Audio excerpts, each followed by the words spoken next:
سکتا. وہ یہ بات کہتا ہے کہ سیکولر نظام تعلیم کو اس ملک میں مروج کر دیا جائے گا. اور مجھ کو یہ بات بتلاؤ یہ کتنے علمیہ کی بات ہے کہ اس وقت گرجا گھروں کے اندر ان کو اپنی تعلیم دینے کی اجازت ہے. سینٹ اینتھنی اسکول موجود ہے, کیتھیڈرل اسکول موجود ہے, جیزس اور میری کے اسکول موجود ہیں, کوئین میری کالج موجود ہے,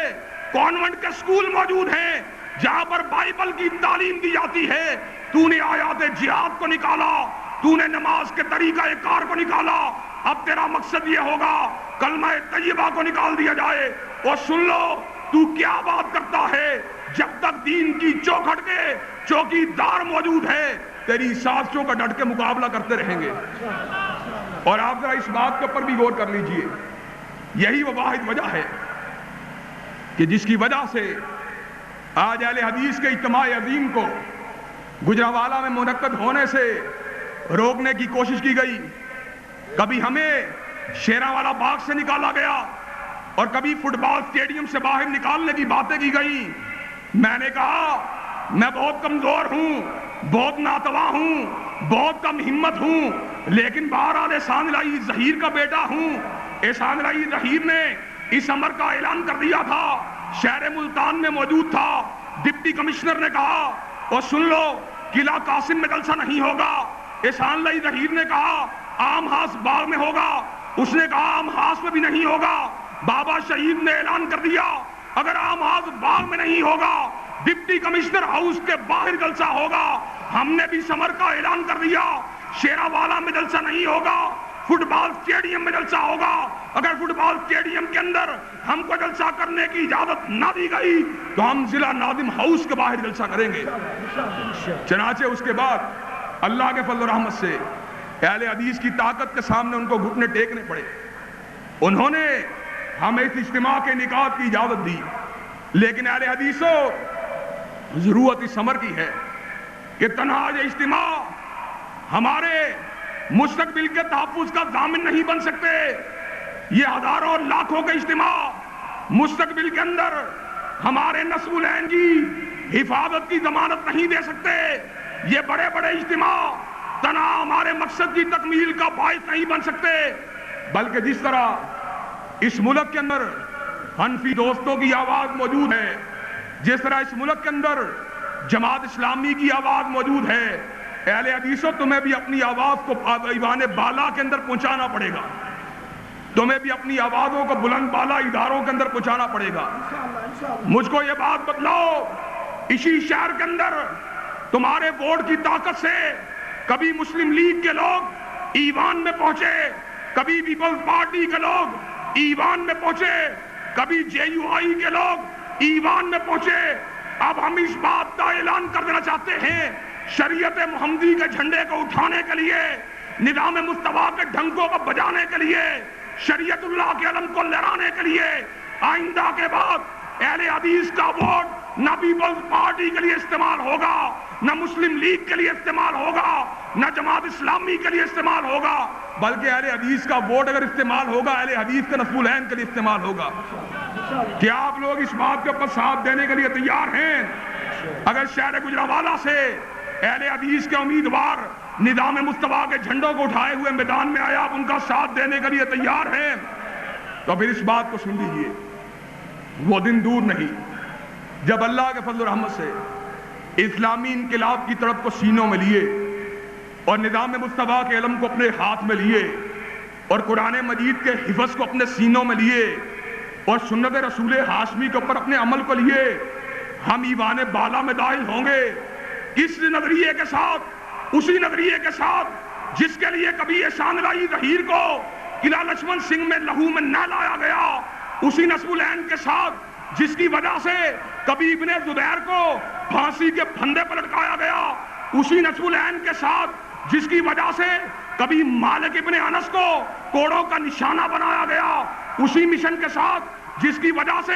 کبھی احمد ابن حنبل کو قید تنہائی کا اسیر بنایا گیا, اسی مشن کے ساتھ جس کی وجہ سے کبھی احمد اللہ کو کالے پانی کی سزائیں دی گئی, اور اسی مشن کے ساتھ جس کی وجہ سے کبھی جعفر کو جلاوطنی کی قید کے اندر پھنسایا گیا، اور اسی مشن کے ساتھ جس کی وجہ سے کبھی یحییٰ علی کی داڑھی کو اس کے چہرے سے اتارا گیا، اسی مشن کو آگے بڑھانے کے لیے آج اہل حدیث کی سب بندی کی ضرورت ہے۔ اور آج میں یہ سمجھتا ہوں کہ جمعیت اہل حدیث پاکستان کے اس کاررواں کو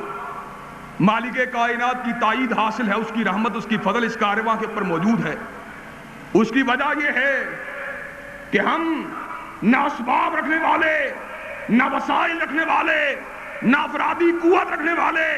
لیکن ہم جس میدان میں داخل ہوئے، جس مقام پہ داخل ہوئے، توحید و سنت کے دیوانہ وار اللہ کے فضل و رحمت سے قرآن و سنت کے علم کو اٹھانے کے لیے میدان میں پہنچے ہیں۔ یہ مالک کائنات کی فضل ہے، یہ مالک کائنات کا فضل ہے، اس کی عنایت ہے، اس کی رحمت ہے۔ اور آج میں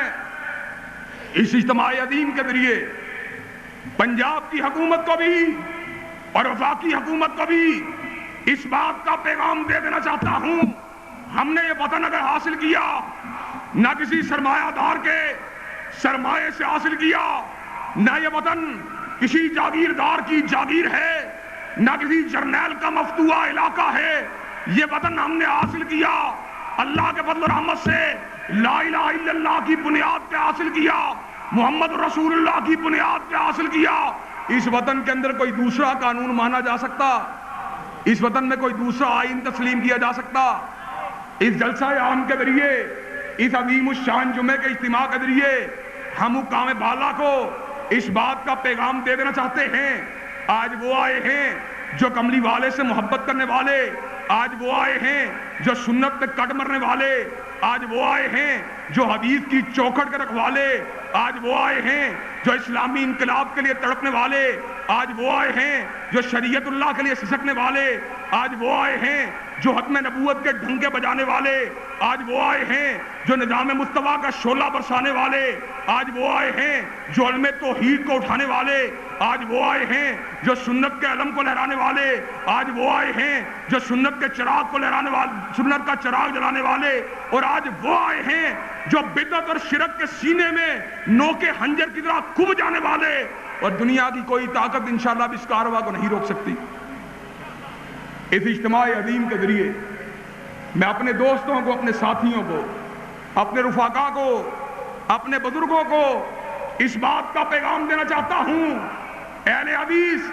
سچا مسلک، اہل حدیث کی دعوت سچی، اہل حدیث حالت اسلام کی بات کرنے والے، اہل حدیث حالت توحید کی بات کرنے والے، اہل حدیث حالت سنت کی بات کرنے والے۔ لیکن افسوس کی بات یہ ہے کہ وہ لوگ جن کے پاس دین حالت موجود نہیں، تنظیم ان کے پاس موجود ہے، اور جن کے پاس دین حالت موجود ہے آج وہ تنظیم سے محروم ہیں۔ اہل حدیثوں، آج تمہاری سب بندی کی ضرورت ہے، آج تمہاری تنظیمی قوت کی ضرورت ہے، آج تمہارے اجتماع کی ضرورت ہے، آج تمہارے اکٹھ کی ضرورت ہے، آج ضرورت اس سمر کی ہے